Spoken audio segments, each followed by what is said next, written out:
Bonjour! Welcome to another episode of Cuisine de Michel. I am Michelle. So tonight I'm going to be trying a new recipe. Well, I'm sure it's not new on their site, but it's new to me. It's on eatwell101.com, one of my favorite sites to go to for recipes. This is Italian sausage and pepper skillet. So you see, we have a skillet here. And inside the skillet, I put just a slight, I rubbed a coating of olive oil. It says just to put a little bit of oil. There's not a specific amount.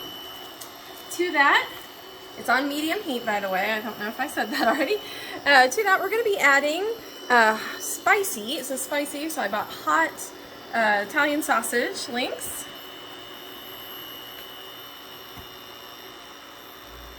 It's just the whole package. It says it could be 5 or 6, which ours usually come in 5s. And we're going to be cooking these until they're getting browned on each side. It does say you can put in a little bit of water. You can add a little bit of water in here if you have a problem with them sticking.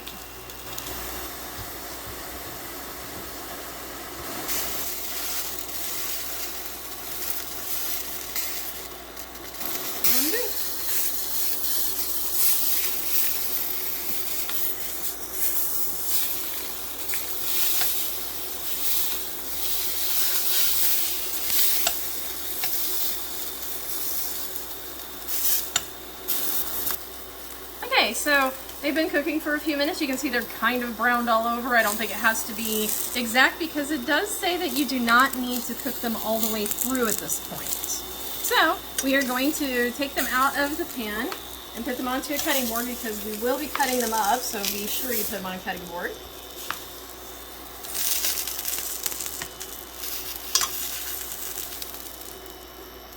And then to this pan, which is frying up on me, we're going to be putting in a tablespoon of olive oil and 1 small red onion that's been cut up. I'm going to reduce my heat to 7.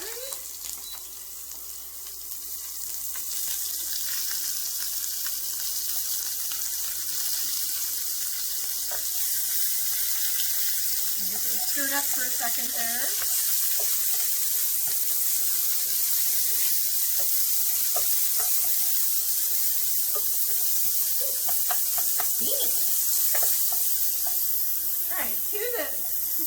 I am going to be adding 2 teaspoons of fennel seeds that have been crushed in a mortar and pestle.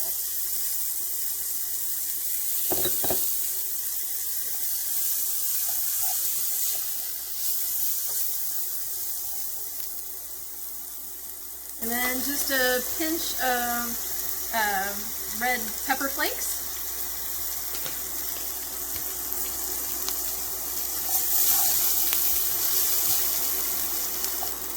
And 1 teaspoon of Italian seasoning.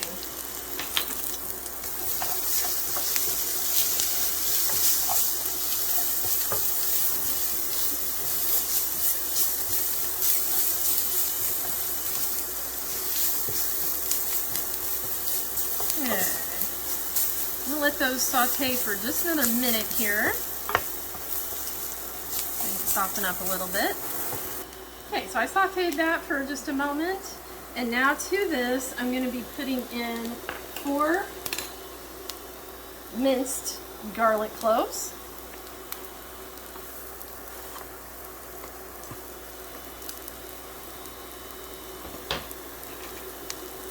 and for the moment we're going to put in 2 tablespoons of crushed tomatoes. That's what the original recipe has.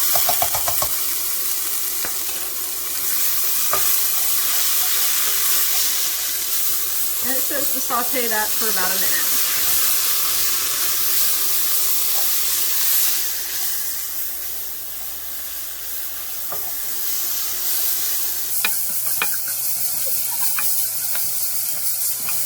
Next, we're going to be putting in 1 bell pepper that has been sliced up. Stir that in first. Now the original recipe has you adding in some fresh tomatoes that have been cut into large chunks or dice, but I don't have any such thing, so I'm just going to be putting in what I think is about 4 tomatoes worth. You'll say that's 1, 2, 3, 4. Oops. Might just put the whole can, we'll see.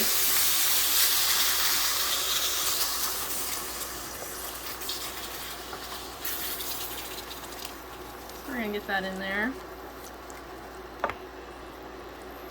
And this is to be cooked until we have these bell peppers are starting to get a little bit tender.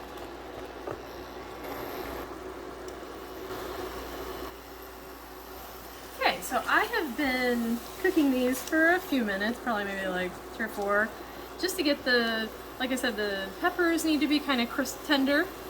Now we're going to be putting in a 1/2 cup of chicken stock is what I'm using here.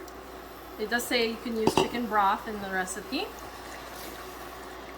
And I thawed it out from the freezer, so that's why there's a little bit of chunks in there like that.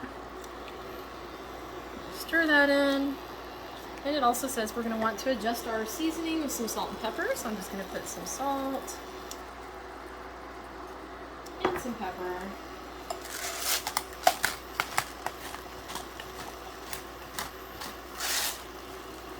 And we're going to let that cook for just another minute or so. Okay, so now that this is cooked for another minute or so, we're going to be adding back in, you slice up the sausage, so I did that while I was in between steps. Go ahead and put that in there, and you see it is not cooked to the center, so you're going to have to make sure that as you do this, you cook it long enough so that the sausage will get cooked. It says 5 to 10 minutes on the recipe, so I'm sure that's about how long it would take for that to get done. I'll check back in after that. Okay, so this has cooked now for, I let it go for the 10 minutes. I was kind of on the higher, like medium to high, and then went down 1 notch so that I could keep it from cooking out too fast, but I think the sausages are done. They definitely feel firm and done. And you can see that the sauce does get a little bit thicker after you do that. So then we are going to be seasoning this with a bit of Parmesan and some basil. And I forgot to mention there is, I used the crushed tomatoes that have basil already in them. You don't have to do that, but since this was going to get basil on it at the end anyway, I thought, why not? So anyway, I'm going to put this together on a plate and we'll see it final plating. So you can see here we are at final plating. I decided to make my roasted potatoes, or easy roasted potatoes. I'll link to those as well on my blog when I put the blog post in for this. So look on my blog to find that. But anyway, you could also serve this with a pasta or some rice. I thought any of those probably would be very nice with it. And as you can see, I garnished it with the parm and the basil. It smells fantastic. I'm hoping it is fantastic. And once again, thank you for joining me for another episode of Cuisine de Michel. Please, please, please be sure to like, share, subscribe, and make a comment. Tell me what you think if you try this recipe, how it turns out for you, what you served it with. I'd love to hear from you guys. And thank you again for more subscribers. Let's keep them coming. Au revoir.